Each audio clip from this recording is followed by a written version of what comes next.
Welcome to our podcast, Higher Ed Matters. I'm Josh Bistromowitz, and I'm excited to have Ted Kulawiak with me as we discuss attracting and retaining talent, lessons in leadership management. Thank you, Ted, for joining us today. We much appreciate it. Thank you for that. Happy to be spending some time with you and talking about leadership and sales management and all those good things, and especially the issues that colleges and admissions offices are faced with today in trying to find people and hire people. And that is just it's a predicament across the country right now. That's for sure. Absolutely, definitely. Well, Ted, of course, given your vast experience in both sales and admissions and enrollment management, I'd love to get your take on, what ways are college admissions counselors and salespeople alike? Well, that's a very good lead in opening question, Josh. And unfortunately, traditionally, salespeople get a bad reputation. Mhm. Sales in itself, if you ask the almost anybody, they'll tell you sales is not a great career, and it's trying to get people to buy something that they don't think they need or they don't want. Yep. And that's unfortunately that's not true. Sales as college admissions recruiting, it should be put in a position where it's the concept of helping people to meet and find their goals, their needs, fulfill their desires, helping them to make a logical conclusion, a logical decision about something that they really can't see as beneficial to them, that they see value. And that's really the legitimate side of sales, and definitely the legitimate side of college admissions and recruiting.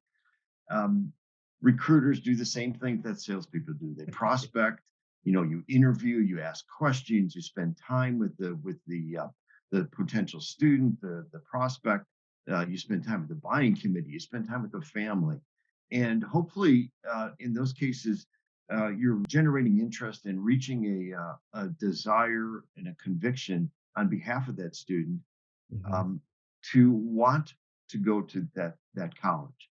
And so, very similar to sales, in working with a potential customer, that they're going to make that decision for their reasons, not for someone else's reasons. They see a fit, they see the benefit, the value of going to whatever school it is that they're choosing, and they're working one on one with an admissions counselor, who, in my eyes, a recruiter, a salesperson, basically the same thing. Yep. So that's probably one of the key, and I don't want to say it's a differentiator, but I think that's one of the reasons why people make decisions, is because of the admissions advisor and the counselor, Mhm. that person themselves, who they've built a relationship with. Definitely. I mean, it's interesting because, when I started my career in the early 2000s, I very quickly learned that sales and admissions counselors or recruiter are ultimately the same thing. And I can remember introducing kind of the concept to my former institution, and it was as if I had just said the dirtiest words Of possible. course. Yeah. Because it was, college is a service, it's not a sale, it's not. Hmm. And Hmm. I'm like, but it is. It Yeah. 100% is, and it's necessary in order to be successful. Yeah. Well, you think about the competition right now, and think about students, potential students, and how many colleges they can apply to, or apply, finding their major, finding the right fit. They're not just applying to one school. Mm, There are several, maybe four, five, six. And, you read the stories about people who have applied to some colleges at 10, 12. They're accepted at all of them. Well, yeah. now, how do they make that choice? And so don't tell me it's not competitive. And the best salespeople, the best college admissions recruiters understand that it is competitive, and they want to win. Simple as that. They want to Absolutely. do what's right for the student and bring them into a great environment. We used to say, the students are our best salespeople, simply. And 100%. and everybody has the same thing though too. Everybody has the visit days, they have the tours, they do the alumni, banquets and calls, and you're selling based on curriculum, you're selling based on faculty, class size, community, athletics, all those wonderful things. The really differentiating factor, however, is the admissions counselor themselves, and Mhm. how well they can build that relationship with that prospect, with that potential student. So, having some sales background, I've never looked at that as being a detriment to a college admissions person's success. The problem you can have is if they're overly aggressive, if they they don't get into the mode of being legitimate in sales. Mhm. And sometimes if they're too pressured, that you don't want in the admissions office. You want it to be a good customer service, a good organization, a good learning experience, but at the same time, it's a good one-on-one, we're here to help you environment, as opposed to sell you on something you don't really want. And that's one of those pitfalls you got to be careful about with people who don't have enough sales experience. Absolutely. And I think it's true of the best salespersons, right? I mean, when you're authentically, trying to have that conversation and help them choose that product that is best for them, it goes Mhm. past ultimately your numbers and trying to get status quo or even hit enrollment numbers. We all Yeah, know we need students in the seats, but right, so much is impacted for that quote unquote wrong sale, right? right, Uh, I right. mean, retention we see almost immediately in tanks. I mean, for those that are a Yeah, little too aggressive or not providing a accurate view of it, yeah. immediately we see it in retention year over Mhm. year because students have options. They're not going to stay. Yeah, absolutely. You hit the nail on the head there with the retention. Just think about the individual who basically goes to a college and they enroll and they show up for registration and what have you. And then after a week, they realize what a poor decision I've made. And Mhm. oops, it really wasn't my fault. It was the admissions counselor who talked me into something and fabricated something that wasn't reality to me. They didn't spend enough time. They didn't give me the right information or the right fit. Unfortunately, that is the downside of sales, and that's the side I hate. Where people aren't spending enough time in making a logical, good choice, helping a person make a great decision.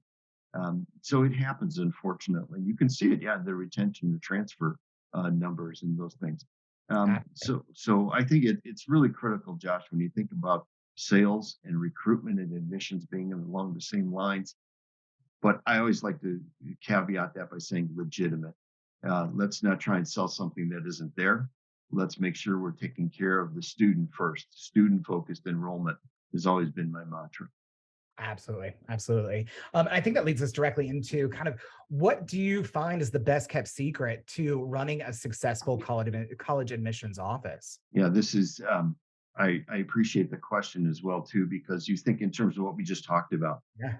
customer service and being student focused and using the alumni, um, having a great financial aid office and the relationship with the financial aid, relationship with academics.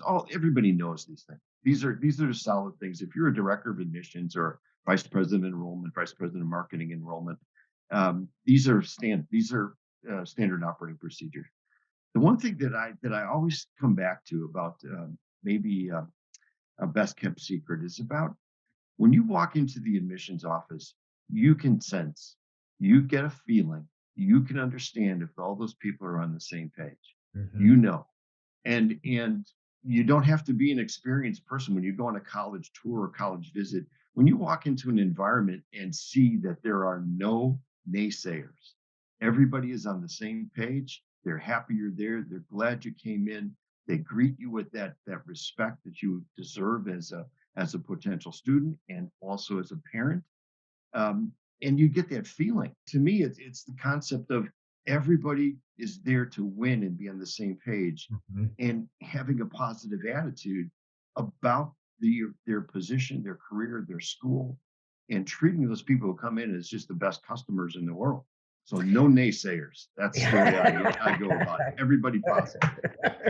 I love it. And I think that like you've just kind of put words to what we've ultimately said is trust that gut instinct, right? Like Yeah. when students come to a campus and they come for a visit, I mean, we all say it before, there's the butterflies, there's that feeling of Yeah. like being a part of something. And I think what you've just described is exactly that. It's creating that environment where naturally those butterflies and that excitement and that feeling a part of something is 100% accurate and true when there are no naysayers, when everybody Yeah. is on the same board or the same point, Mhm. that you can create this atmosphere to where it is going to foster that feeling and that emotion. How important do you think understanding your team's values plays into a successful admissions team, admissions office? This is really a good question from the standpoint that when you're interviewing and hiring people, these types of things are vetted out. You talk in terms of the institution values, and the person that has gone through and looked at the website probably, hopefully, at this point understands the mission statement and the vision and why you would want to get into a college environment in the first place. But the real important thing, though, about your question, Josh, here about values is it's important to understand your coworkers, your teammates' values, but it's more important to respect them, Mhm. even if you don't agree with them.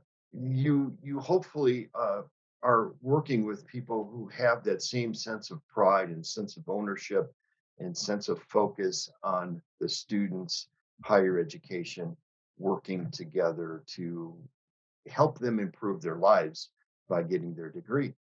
So that should be a given. There's no issue there. But the fact of the matter, people are different. There's such a diverse environment right now, and you have to have an opinion or an expression, at least of being respectful for whatever type of individual that you're going to work with. And I think that's at the core of any solid team.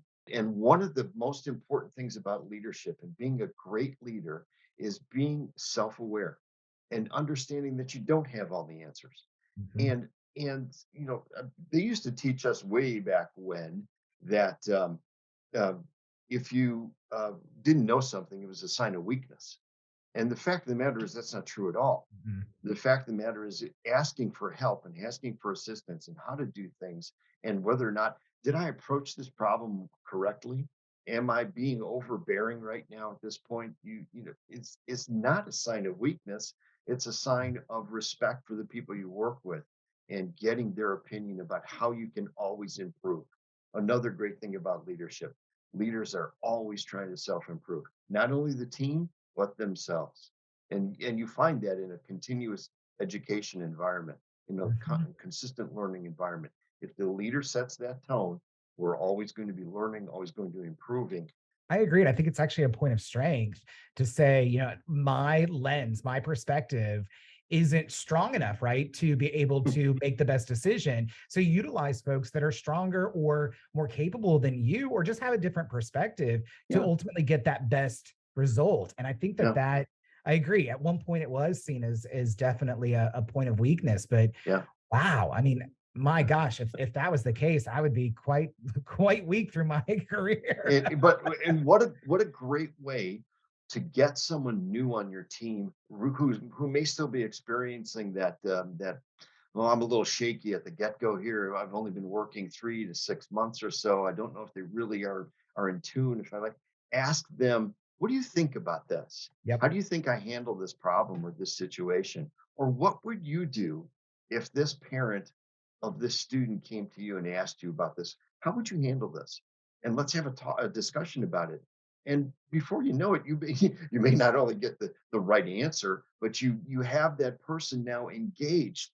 And Yeah. that's really the secret about teamwork, is getting highly engaged employees and highly engaged people who just have a passion for what they're doing. It's just so. Absolutely. It's instantaneous buy-in, right? It's Yeah. it's the fact Hmm. that my voice matters and that I am making a difference. Yeah. And I mean, I think that is for most, that's really, I mean, you would talk about retention even. I mean, that's where when you Yeah. feel a part of something, you're more apt to stay.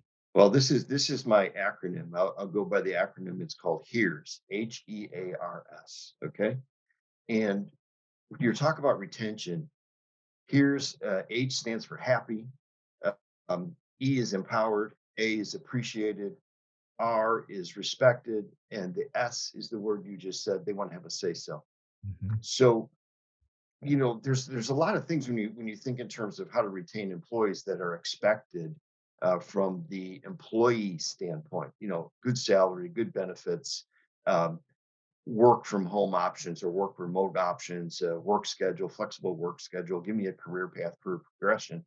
But there's also optional things that leaders of an organization can engage in to um, increase the likelihood that their employees are going to be retained.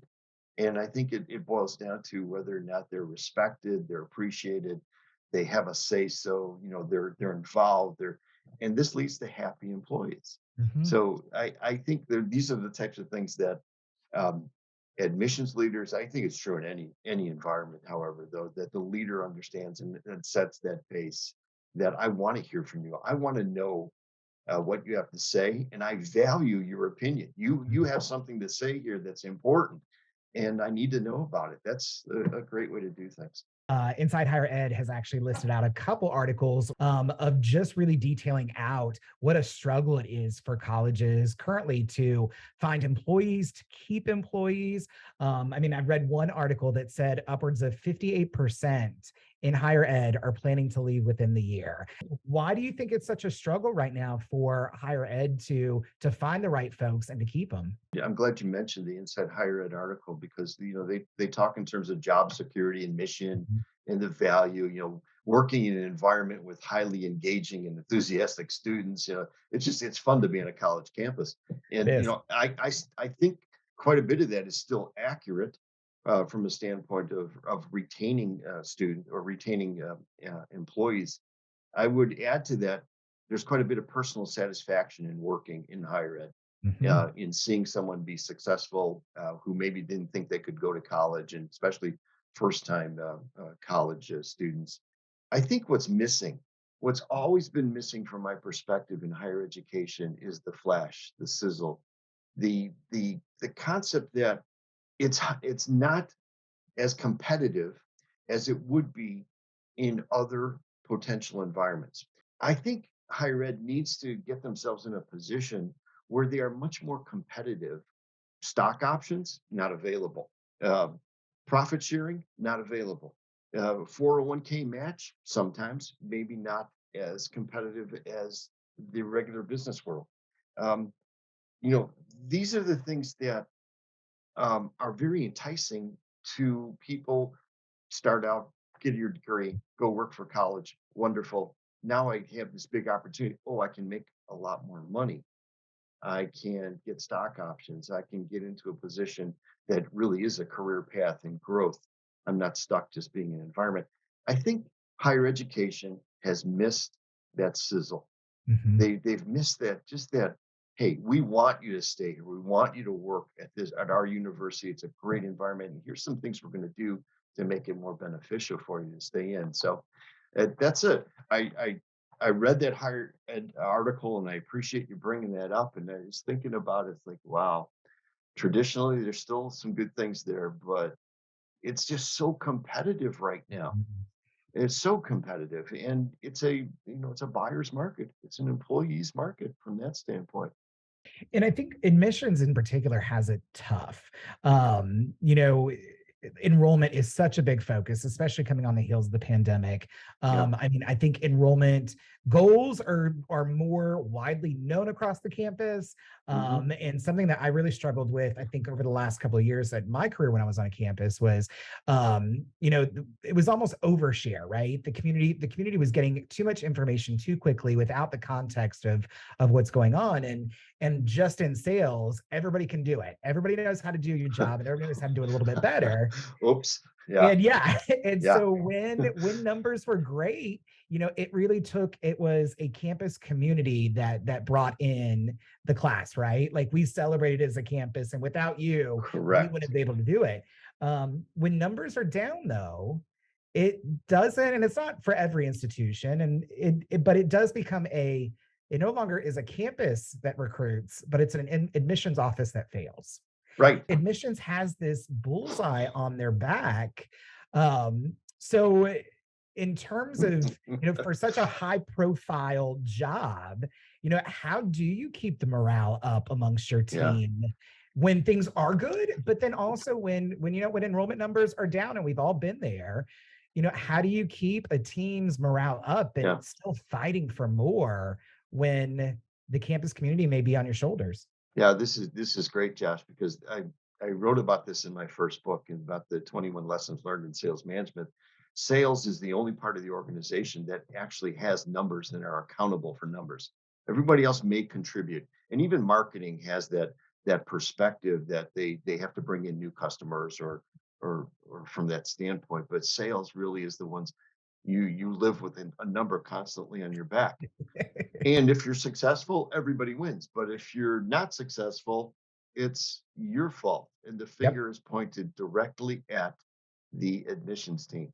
Personally, Josh, I prefer to stay more positive than negative Mhm. when you think in terms like this about morale. But I'm going to give you three things that really the leader um, has to be able to understand. So if you, in a positive approach, you'd want to come across as competent, as credible, and as caring about people. Keep Mhm. those three things in the back of your mind constantly because that's about morale. If you are credible, you say what you're going to do when you say you're going to do it, and you work it with an honest and integrity, that's credibility. If you do the job, if you get in the trenches and you actually see the admissions process, not just think about, well, I think I know what's good. I think I know how financial aid works. And this sounds so basic, doesn't it? But the Yeah. fact of the matter is, I've seen people. Well, I don't understand financial aid, but that's what my financial aid director does. How could you even admit that? You're supposed to get in the trenches and build that morale because you are credible. You understand how to do their job. You don't have to be an expert at it. You just have to know how to do it. Absolutely. And then caring, I think, is probably the most important about keeping that morale boost and keeping it going. That you're working together. You actually care about the people, Mhm. not just about what they do, but when they come to the office and you care about them as people. That's, be a great human being. Yeah. Yeah. Yeah. So that to me is critical for morale. It really is. It really is. Well, I think that we all can agree that as best as the team that you can create and creating a positive work environment and investing into your folks, turnover is inevitable, right? Folks are gonna leave. Like, how do you prepare yourself for being able to Yeah. replace when necessary? So I think the turnover is going to happen. It's inevitable. And unfortunately, people, once again, people buy for their reasons, not yours. People leave for their reasons, not yours. And quite a few, the old adage that people leave because they didn't like their manager, that's still true. But they leave for a variety of other reasons as well, too. And whether or not someone, they get married, they move across the country. All of a sudden they're gone. And it's Yep. like, oh no, a great employee who really loved her job or his job now is moving because her significant other has a better job offer and it's 1,000 miles away. I think there's a couple things that are really important here when you think in turnover. I go back to that to the concept the grass is always greener on the other side, but guess what? It's just as difficult to mow. So some people don't understand that concept. I'm going to change jobs. It's make a lateral move just to go work for another college. Well, wait a minute, okay? The challenges you face here, you're going to find there too. But from a leader standpoint, a manager standpoint, number one is always be recruiting. Mhm. Unfortunately, directors of admissions, VPs of enrollment, you get into that, you're into the day to day so much that well, I got the team, I'm full, I don't have a position, I don't need to review resumes. Wrong. Always have a bullpen. Yep. Always, always, always. People are, there's constantly an opportunity, whether you're networking or finding people on LinkedIn or just meeting people, friends, relatives, whatever. Always be recruiting, even if you don't have an opening, because you will have an opening inevitably, and Mhm. you'd like to have those resumes in that bullpen and on file. Um, I think it's really important if someone does leave that you ensure there's a smooth transition Mhm. for the other members of the team. We're going to be okay. We lost a great teammate, but that's okay. She is moving across the country, whatever the reason may be. We're going to be okay. It's going to be all right. And guess what? I've got three people lined up to come in. And thank you so much for the referral you gave me and those types of things. That's important. Seriously, also, don't take it personally. I I I have been in that situation where people that I've trained, coached, motivated, worked with, and all of a sudden they drop the hammer and say they're leaving after I invested so much time and effort into them. In my younger days, I honestly, Josh, took that like, wow, that really hurts. Sure. You Sure. know, and and you can't do that. You just got to understand it's business. And Yep. while you'll miss that person, and geez, it's a sad situation. Unfortunately, better for them. You've got someone that you can rely on. That's a good contact in another environment. Keep the relationship going, but don't take it personally. Don't Mhm. get angry that they've decided to move on. That's just you don't need to do that. It's Yeah. okay. And I used to say, when I was, director of admissions, I always said that I will have the best team.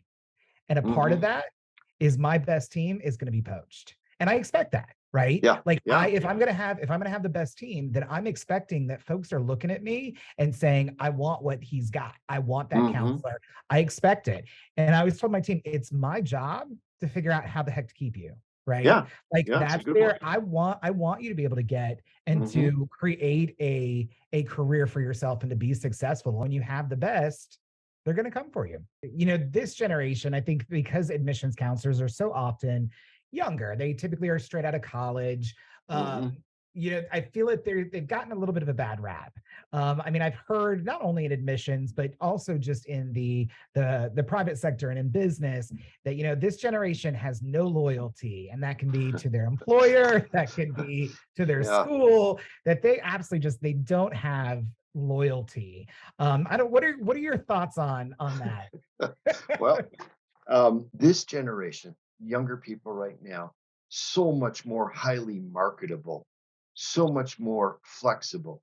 I'll say this, highly educated, more highly educated than, and the opportunities are different. They have more choices. I think as leaders and managers, you have to understand that loyalty is fleeting at this point because they're going to be sought after because of their skill set. Simple as that. And then once again, if you don't want to be competitive, then you might as well just close shop because that's what's going to happen. Mhm. So I think employers need to understand the concept. And back to here's, you need to take care of your employees. Give them a career path. Show them. I Loyalty is fleeting only from the standpoint that if you as a manager or leader haven't put that opportunity out there for them to be loyal, Yep. shame on you. I encourage them if there's a young person who has so much opportunity and is highly marketable and not happy with the environment. I'm sorry, move on. I don't blame them. I No. blame the management and the leadership for not creating the culture that basically says, "Wow, this is great, and I love this place. I want to keep Mm, going, and they're mhm. taking care of me." I think you hit it right on the nail there. I think that it's not the generation, it's those that are creating that environment. Yeah, Because if you are creating the environment, which we kind of talked about earlier, where there is open discussion and there's buy-in and they feel like they're making an impact, yeah, that encourages. That's the loyalty, right? Like that's, you're being loyal to your employees to ensure that they feel valued and that you are respecting their values, whether that hmm, be, some folks don't necessarily need a pay increase, but they want an additional couple days off to be with their family because they yeah, value their yeah, family time and vacation more than they would a pay raise. yeah, And so I think showing your team that you're loyal is by understanding those values and walking the walk. It's yeah, it's it's being true to authentically valuing what they see. yeah. Totally agree. Um, the famous words of Jack Sparrow: "The problem is not the problem. The problem is your attitude towards the problem." I just, to me, that totally makes sense about employers who don't understand. Well, why is this person leaving? They're not loyal to me. I'm sorry, you didn't create the right environment. You didn't put it out there for them to want to be loyal. Finding out what is the motivating factor for that individual is huge when it comes to building loyalty. Okay? Because money may not be the thing. Well, Ted, we always like to give our folks kind of like a little takeaway. So, if there is something that they could, do to change in their office or to change in the way that they're leading their admissions team or really their team at all, Wow. um, what is something that they could go back tomorrow and being like, we're implementing a one-on-one with all of my team members every 2 weeks, or what is it? What is it that you think would be valuable? I would there's so many things that are crossing my mind right now about getting in the trenches so you understand their perspective and see how they do their jobs, recognizing, rewarding, celebrating the small wins. I think the probably the thing that is most important right now, from again from my perspective, and this may not be true for everybody. I think people really have to understand to stay up with the changes, be innovative, understand that and I'll go back to, yeah, COVID changed us, but we were doing online education 20 years ago. And so I think a lot of people ignored that. And now all of a sudden this crisis hit and, oh, we got to get online. We have to do this. Okay.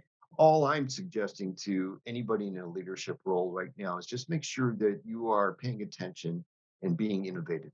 Stay up with the changes, stay up with technology, um, because and I'll call them youngsters because I'm an old guy. The youngsters coming out of college right now are going to kick your butt when it comes to technology. Okay. So you better pay attention to it and appreciate them and learn from them. So if you're going to do anything, do that and I have fun with it. So I think it's such a great point. I think just again listening, right? Like that's Yeah. listen to your team, listen to your students, Hmm. and be empathetic. And I think that that in itself is really a game changer in how your team operates, how you recruit. So yeah. Well, Ted, thank you so much for your time today. I My really do pleasure. appreciate it. It's been a great Yeah. time having a conversation with you. For our folks, make sure, of course, you check out Ted's books. Those are 21 Lessons Learned in Sales Management. And of course, the hot off the presses, which I can't wait to get my hands on, the 21 Lessons Learned in Leadership. So, yeah, I've had a great time today. So let's do it again. Absolutely. All right. Thanks, Ted. Take care.